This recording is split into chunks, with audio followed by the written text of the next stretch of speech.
హరి ఓం.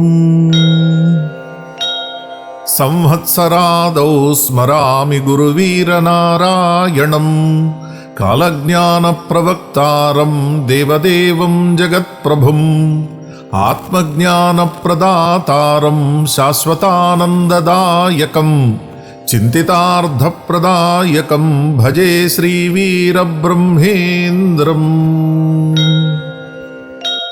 స్వామి గురువీరనారాయణ, ఈ సంవత్సరం ఉగాది రోజున నిన్ను స్మరించుకుంటున్నాను తండ్రి. కాలజ్ఞానాన్ని ప్రసాదించిన దేవదేవ జగత్ప్రభు, ఆత్మజ్ఞానాన్ని మాకు ప్రసాదించి శాశ్వతానందాన్ని మోక్షాన్ని ప్రసాదించే గురుదేవ, మా మనస్సులోని కోరికలన్నీ ఈ సంవత్సరం తీర్చి ఆయురారోగ్యాలతో ఉండేలాగా మమ్మల్ని ఆశీర్వదించు తండ్రి శ్రీ వీరబ్రహ్మేంద్ర స్వామి. నమో నమః అని ఈ శ్లోకానికి భావం.